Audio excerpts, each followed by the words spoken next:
Hello everyone. I decided to make this series of videos for family, friends, and colleagues and anyone else who might be interested, and also for those who are going through cancer or maybe starting some treatment for cancer. I came down with Hodgkin's lymphoma. It was about 2.5 months ago. I felt a lump on the side of my neck, just a small lump, wasn't real big, right under my chin, but it hadn't been there before. It was maybe the size of my little fingernail, my little finger, the tip. So I thought I'd better go to the doctor. So I went to the doctor, went to my primary physician, and he took a look at it and said he didn't think it was anything serious. He thought maybe it was a swollen lymph node because of maybe a virus or I'm sorry, but either a viral infection or bacterial infection, which the lymph system cleans out of your body. So he thought maybe that was it. But to be a little bit extra cautious, he decided that maybe he would send me to have a CT scan. So he sent me away about a week later to have a CT.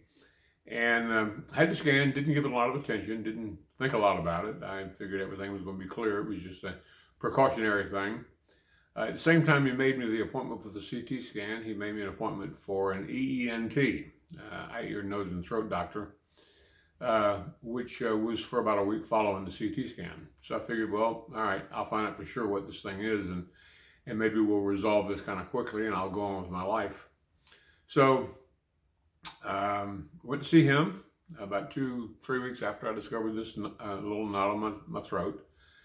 He took a look at it, felt around, asked me some questions, and said, I'm not sure what it is, but I do know it has to come out. He said, if it's a swollen salivary gland, which is right next to where that lymph node is, he said, if that's the case and it's swollen, it's going to continue to get bigger and it needs to come out. If it's a lymph node that has some sort of it is just large because of an infection of some sort, it may go down, but it may not. He said, I've been doing this for 25 years and I've always found the best course of action with something like this is to go ahead and take it out. And there's a couple of benefits to it. I can get it, have a chance to look at it, send it to pathology to clear it up to make sure that there's no cancer there, and we can just get you back to normal. So I agreed to that, thought it was probably the best course of action. And we had surgery scheduled for 2 days before Thanksgiving. It was on a Tuesday. Went into the hospital, went to UT Medical Center here in Knoxville. They did the surgery. He did a good job of it. And told me to come back to see him on Friday to have the drain tube taken out. I had a drain tube up in my neck because of the bleeding and so forth, and they wanted a place for all of that fluid and that liquid to drain. So I had to go back and have the drain tube taken out. And that's when he said, I don't have the official results yet, but we think you probably have cancer. I'm pretty convinced that it's Hodgkin's lymphoma. But we'll have the results for sure. The final results, we'll have them on Monday. So, of course, I waited around until Monday to get a call from him. And he called and he said, sure enough, that's what it was. It's Hodgkin's lymphoma. And it's something you need to have taken care of. So he began the process of setting me up with an oncologist and sent me out to Tennessee Cancer Specialist, which is here in Knoxville, and wanted me to go through the process with them and find out what was going on. I went to see the oncologist for the first time last week, about a week and a half ago, I guess. He said he wanted something much more involved than just a CT scan.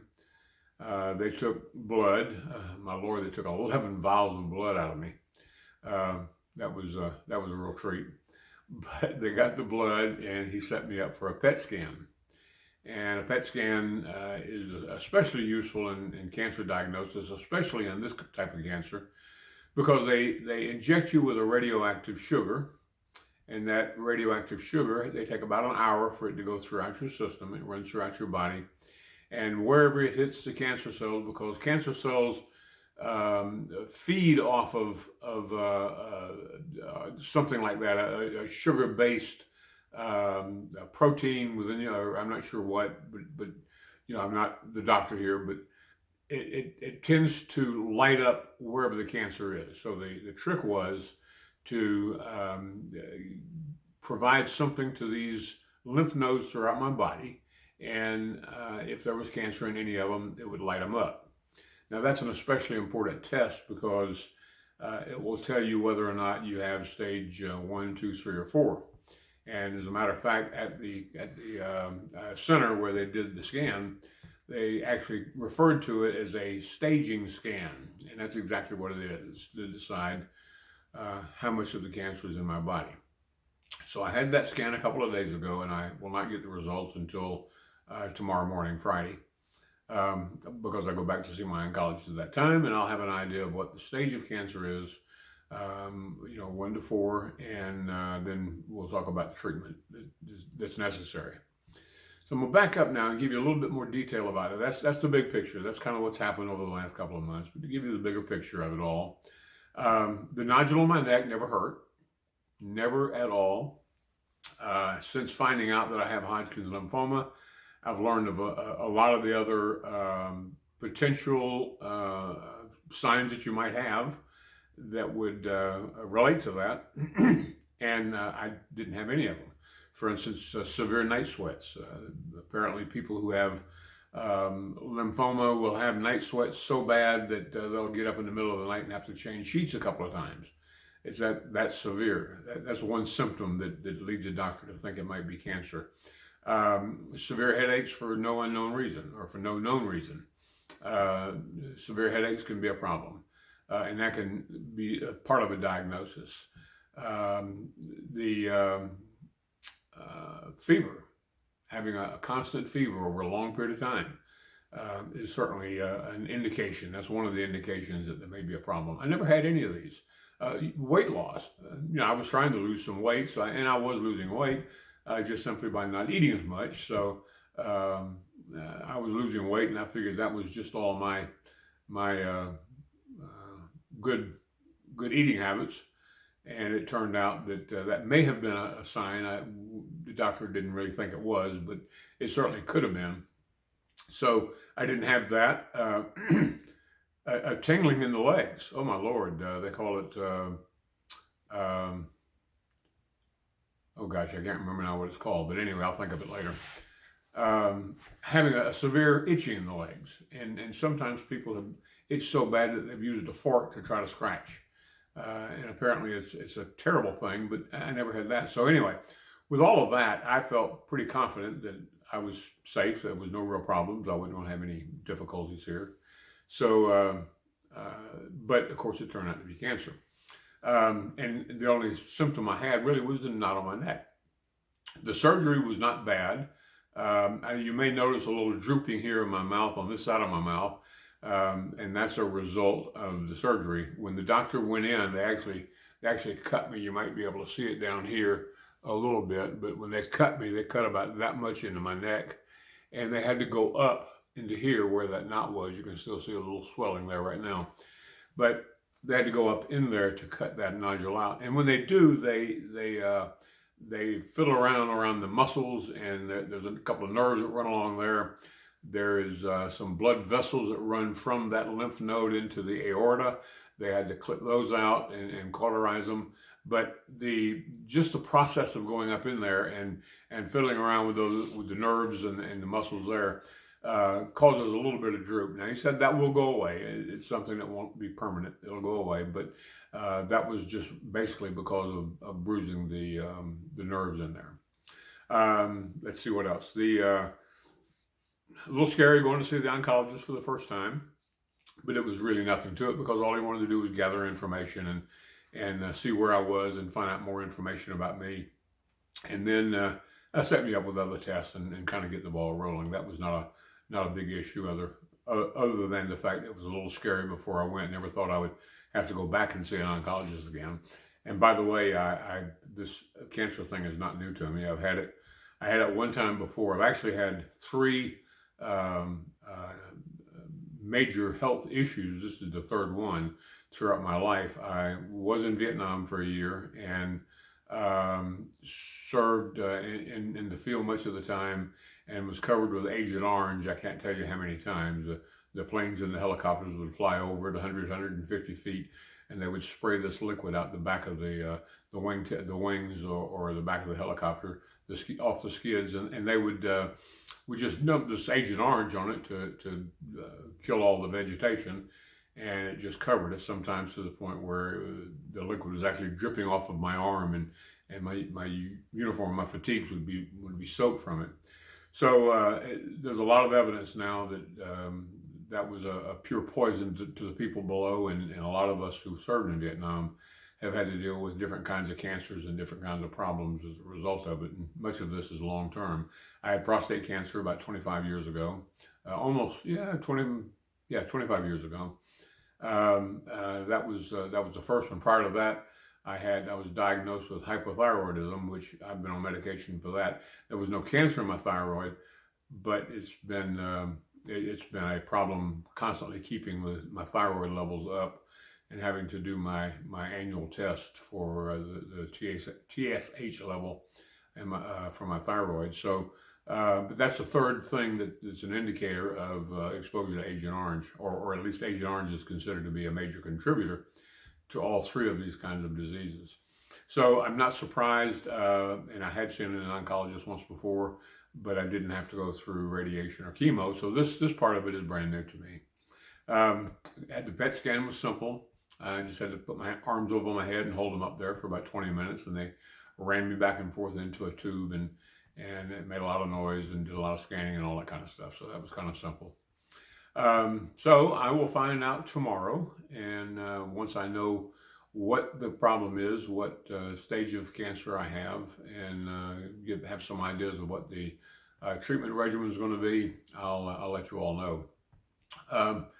The thing I am not looking forward to, but the thing I am anticipating to happen, if it's stage 1, which means there was only one lymph node involved, and that would have been this one here, no other cancers anywhere else on my body, then I will probably have to go through a little bit of radiation, maybe 1 or 2 treatments of radiation, very small area, very pointed, right at that area, just in order to clear up any cancerous cells that may be in that area. And maybe a round of chemo, but very possibly not even a round of chemo. It just depends on how the tests turn out. If it's stage 2, meaning I have lymph nodes above my diaphragm, whether in my chest or under my arms or my neck or wherever, if I have 2 or more, then that would be considered stage 2. And in that case, I would most likely have to go through chemo. As a matter of fact, that's almost a guarantee. The amount of chemo treatments is going to vary based on how severe it is. If it's just 2 or 3, there may be just a couple of chemo treatments. If there's more than that, especially in the chest area, because the chest area does have a lot of lymph nodes. I didn't know this before I went through all of this, but they have a lot of lymph nodes in the chest area. And especially in that case, then they'll have to do more chemo treatments. So I could be facing 6 or 7, 8 different chemo treatments. Stage 3 is if I have some lymph nodes above and below the diaphragm.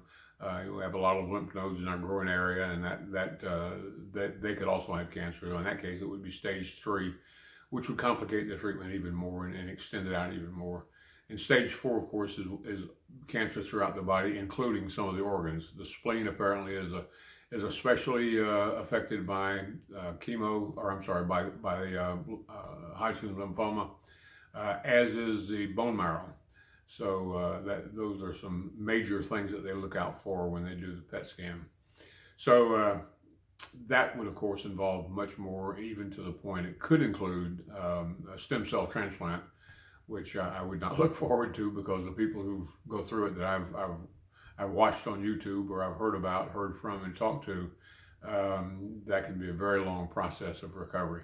So I'm hoping for stage 1, of course. I was hoping to not have this at all, but stage 1 certainly would be the best choice if I had a way of choosing this. But I will find out tomorrow, and once I find out, I will let you all know.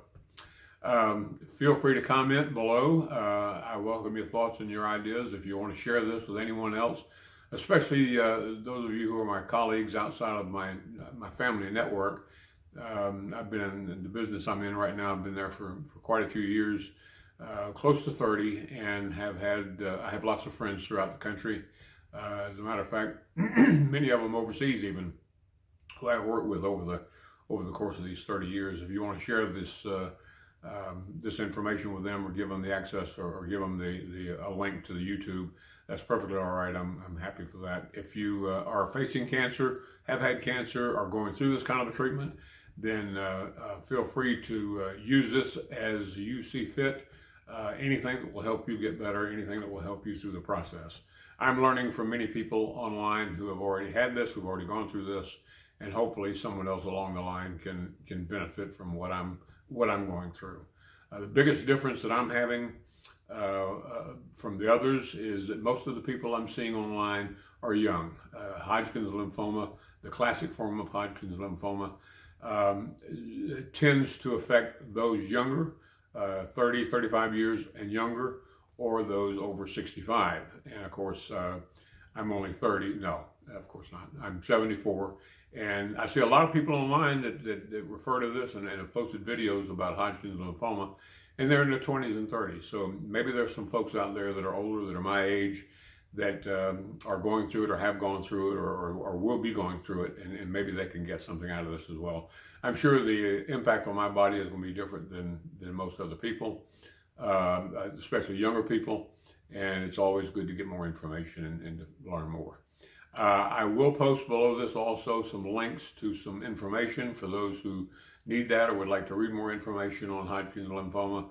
There's a ton of information out there. I will post some links below so that if you are going through this for the very first time, you may get some value out of reading it. I've certainly learned a lot, more than I ever thought I would, more than I ever wanted to, but those links might help you understand. So anyway, until the next video, please, if you want to subscribe, do so. Click the little bell. You'll be notified whenever I post another one of these, and it'll probably be just a few days after I get a better idea of what the staging is and what the treatment's going to be from here on. I will post another video. So anyway, thanks so much for watching. Comments are welcome, and I will see you next time. Thank you. Bye-bye.